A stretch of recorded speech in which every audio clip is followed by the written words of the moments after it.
Oke, assalamualaikum warahmatullahi wabarakatuh. Ya, balik lagi sama gua Gilang NS. Apa kabar teman-teman semua? Semoga selalu diberi kesehatan dan selalu dilancarkan rezekinya untuk kita semua. Amin.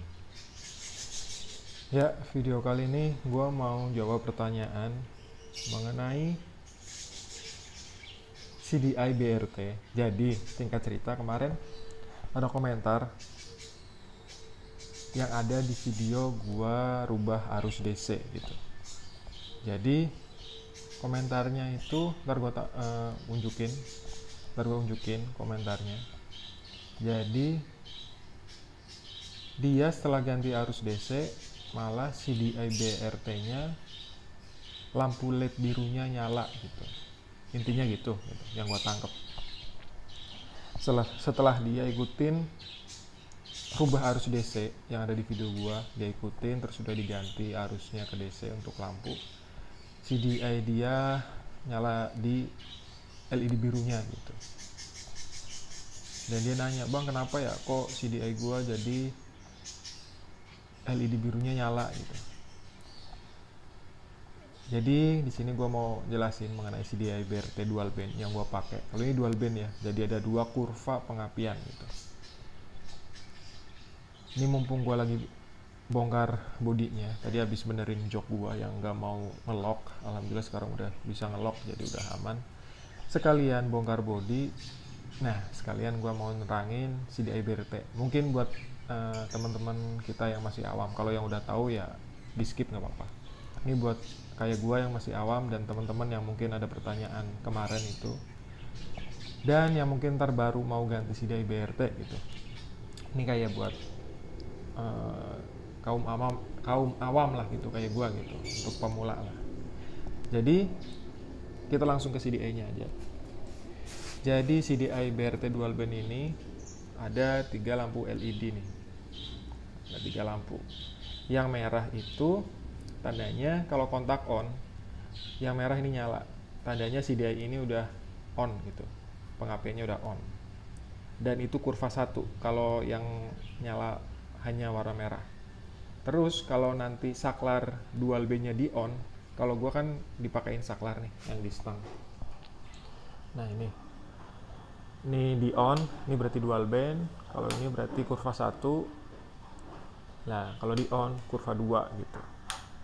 Kalau kurva 1 yang nyala cukup yang LED merah. Jadi indikatornya kalau kurva 1 yang nyala LED merah. Kalau saklar itu gua on, yang di stang gua on, yang nyala merah sama hijau muda lah, hijau atau kuning gitu. Ntar gua contohin, gua nyalain. Jadi kalau kurva 2 kita on, yang nyala tuh 2 LED nih, merah sama kuning. Nah biru ini itu tanda kalau tegangan aki udah lemah gitu. Jadi yang biru ini tanda kalau aki kita udah lemah tegangannya. Semakin terang nyala birunya berarti tegangan aki kita makin jelek gitu. Entah pengisiannya juga jelek dan tegangan akinya juga jelek gitu, nggak stabil. Ya istilahnya akinya udah pengen ganti gitulah. Jadi ada 3 LED ini tadi gue jelasin. Kalau yang nyala merah itu standby on untuk kurva 1. Kalau yang nyala merah sama kuning itu kurva 2 on.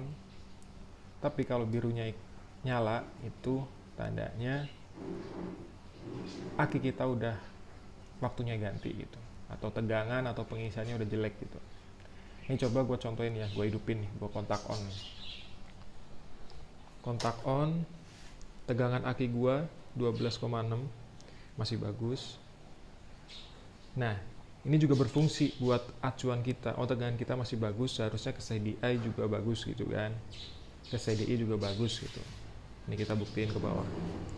Ini kita on pakai kurva 1 karena saklarnya off, yang nyala yang merah. Nah kita on, kurva 2 kita on. Oke. Yang nyala merah sama kuning. Yang biru nggak nyala karena aki gua alhamdulillah masih bagus ya. tegangannya masih 12 tuh di voltmeter. Jadi yang nyala kurva 2. Kurva 2 gua on, yang nyala 2 lampu, yang merah sama yang kuning. Tapi kalau gua off lagi, saklar dual bandnya gua off, yang nyala cuma yang merah karena dia pakai kurva 1 gitu. Nih inget-inget ya, yang biru masih mati, nggak nyala karena aki gua alhamdulillah masih bagus, masih 12 gitu. Jadi voltmeter tuh bukan buat gaya-gayaan doang, tapi buat acuan kita untuk mantau aki kita bagus apa enggak, pengisiannya masuk apa enggak, pengisiannya bagus apa enggak. Jadi sekalian gue nerangin CDI, sekalian gue terangin juga manfaat dari voltmeter yang gue pasang gitu. Jadi bukan cuma buat gaya-gayaan doang atau buat variasi doang, tapi ya alhamdulillah ada fungsinya gitu buat mantau kinerja aki gue gitu. Jadi udah jelas untuk penjelasan gua, semoga jelas lah gitu, dapat dimengerti dengan mudah sama teman-teman semua, dan semoga membantu. Kalau ada pertanyaan yang kemarin itu semoga membantu. Ntar kalau ada pertanyaan lagi bisa tulis di kolom komentar, ntar gua jawab setahu gua, ntar gua cari tahu juga. Nih gua bukan sok tahu, bukan sok ngajarin atau sok master, sok pro, sok suhu, enggak. Kita sama-sama belajar. Gue juga masih baru di dunia motor-motor Satria FV gue ini, mesin juga gue masih nol, nggak paham banget gitu kan. Jadi kita sama-sama belajar di channel YouTube gue ini. Yang gue terangin semoga bisa ada manfaatnya. Kalau bermanfaat ya di like, di subscribe gitu kan, di komen juga. Kalau yang ada pertanyaan bisa tulis di kolom komentar pertanyaannya, bisa juga DM. Kalau kemarin juga banyak yang, nggak banyak sih, ada beberapa temen yang DM minta bantuan atau arahan, ya gue bantu semampu gue, setahu gue arahin setahu gue dan semampu gue, gitu aja sih. Kita sama-sama belajar aja, bukannya gue sok pintar, sok pro atau gimana, enggak. Gue juga masih pemula gitu. Kalau gue nggak tahu juga gue nanya ke yang lebih tahu, pastinya gitu. Ya, videonya mungkin sampai di sini dulu buat teman-teman semuanya mengenai CDI BRT. Terima kasih buat teman-teman semua yang udah support channel YouTube gua, yang sekarang alhamdulillah udah mencapai 1000 subscriber, dan gua udah janji kalau ntar udah mencapai 1000 subscriber bakal gua review semua motor gua ini, apa yang udah gua ganti dari awal sampai nanti gua review gimana, apa yang gua rubah. Dan untuk totalnya kemarin ada yang request, bang habis berapa semuanya, ntar coba gue cari tahu dulu juga biar nggak salah-salah. Jadi ntar tahu totalnya kayaknya nyesek sih, tapi ntar kita coba cari tahu dah. Ya, videonya sampai di sini dulu. Terima kasih buat teman-teman yang udah setia nonton video gue sampai selesai, apalagi yang nggak di skip. Terima kasih banyak, top banget kalian semua yang nonton video nggak di skip. Pokoknya terima kasih banget karena kalian semua menghargai konten kreator kayak gue. Dan selalu gue ingetin, jangan lupa di like, di komen, dan di subscribe channel YouTube gue. Gue Gilang NS pamit.